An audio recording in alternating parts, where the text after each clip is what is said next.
Yo respeto mucho a Gerardo Fernández Noroña. Y pues cada quien que decidan. Malo sería si él hubiera usado un recurso que no es parte de su ingreso, a lo mejor. Pero bueno, que cada quien. Yo, por ejemplo, no viajo en primera clase. Y miren que hemos viajado, y aquí está Paulina de testigo, que muchas veces llegan y dicen, oiga, más presidenta, ¿no? Imagínense, pues por favor, pase a primera clase. No. Ahora yo mido 1,62, Gerardo, ¿cuánto mide? 1,84, 1,90, ¿no? Pues a mí las piernas me caben muy bien, él es más alto, ¿no? Entonces, en fin, no me voy a meter a la polémica. Y ya pues que Gerardo explique. No voy a entrar en debate con Bukele, la verdad. Podríamos aquí hacer todo un debate de la forma en que ellos están afrontando eso. Él fue electo por su pueblo, pero al mismo tiempo pedimos respeto para México. Gracias, presidente. Respeto, siempre respeto. Es la característica de la diplomacia. Entonces, respeto a lo que hacemos en nuestro país. No nos corresponde a nosotros, le corresponde en todo caso a la Fiscalía, si es que llegara a encontrar estas evidencias. Ahora, desde mi perspectiva, el momento histórico que estamos viviendo, la conciencia que hay en el pueblo de México, la diferencia en la manera en que hacemos las cosas, las consecuencias de la guerra contra el narco, la detención de García Luna, una persona que llega a la presidencia, Calderón, con un fraude electoral, que para legitimarse declara la guerra contra el narco, que pone al frente de esa guerra a un personaje, García Luna, que lo premian en Estados Unidos, que tiene toda esta cadena de vínculos en su momento con periodistas, con organizaciones de la sociedad civil. Se incrementan los homicidios a más del doble. Las desapariciones. Las desapariciones. Y luego resulta que el personaje que se encargó de esa guerra estaba vinculado con los cárteles y está detenido en Estados Unidos. Bueno, todo esto que hoy es público, que no hay que dejar de mencionarlo, porque hay jóvenes que tienen hoy 15 años que no vivieron aquel momento, o 18 y que lo vivieron de pequeños, que tienen que saber que eso fue lo que ocurrió en México, vinculado además, por ejemplo, con el hecho de que los mayores ingresos petroleros en el país y excedentes petroleros fueron en aquella época, y que no hay una sola obra pública que distinga a aquel gobierno.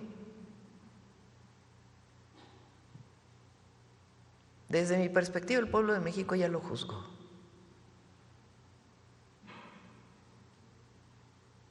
Ya lo juzgó. Y el juicio de la historia quizás es el más importante. Y hoy el pueblo de México ya juzgó a Calderón, a su sexenio. Y eso es lo que queda en el legado, el mal legado. Ese no se lo va a quitar nunca. A diferencia, por ejemplo, de un presidente como Andrés Manuel López Obrador, que también el pueblo de México ya lo tiene en un lugar muy especial de su corazón y de la historia, quizá como el presidente más querido en la historia de México, por su pueblo. Uno que evitaron que llegara en el 2006 por un fraude electoral, un presidente espurio que llega a la presidencia y desata una guerra en su propio país, con las consecuencias que ya conocemos, y un presidente amado por su pueblo. Y eso es el legado que va a quedar en la historia, por más que los adversarios quieran hablar mal del presidente López Obrador. Él dijo, yo lo dije en mi discurso en el Congreso, él dijo, no quiero que me pongan una estatua, una calle, no quiero que mi nombre vaya a ningún lugar. Y yo dije, no hace falta, ya está en el corazón del pueblo.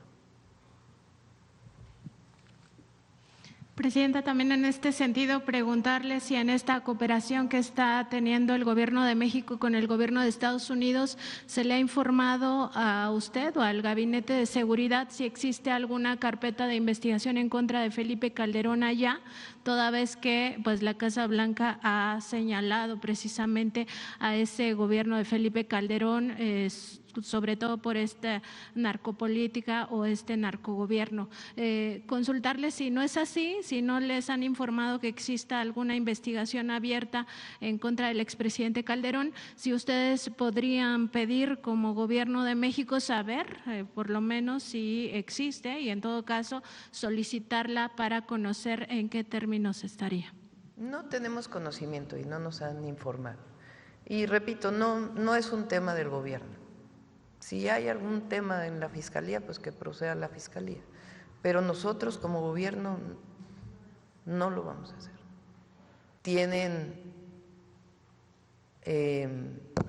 No están de acuerdo con algunas cosas que se modificaron ya con el presidente López Obrador, que tienen que ver con el ingreso, tienen que ver con la promoción, con el reconocimiento, con la movilidad que tenían antes los profesores y que ahora no tienen.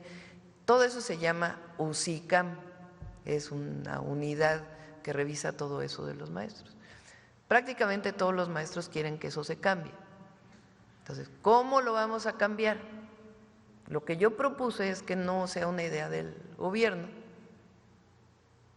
ni que sea una idea solamente de las dirigencias de la representación de los profesores, sino que nos vayamos a todas las escuelas del país a preguntarle a los maestros cómo quieren que eso se cambie. Entonces, el cuarto punto dice, organizar foros, escuela por escuela, para construir la propuesta alternativa para el ingreso, promoción y reconocimiento de las maestras y maestros que garantice sus derechos laborales, la transparencia y la cero corrupción. Entonces, esas son las propuestas que yo he puesto sobre la mesa.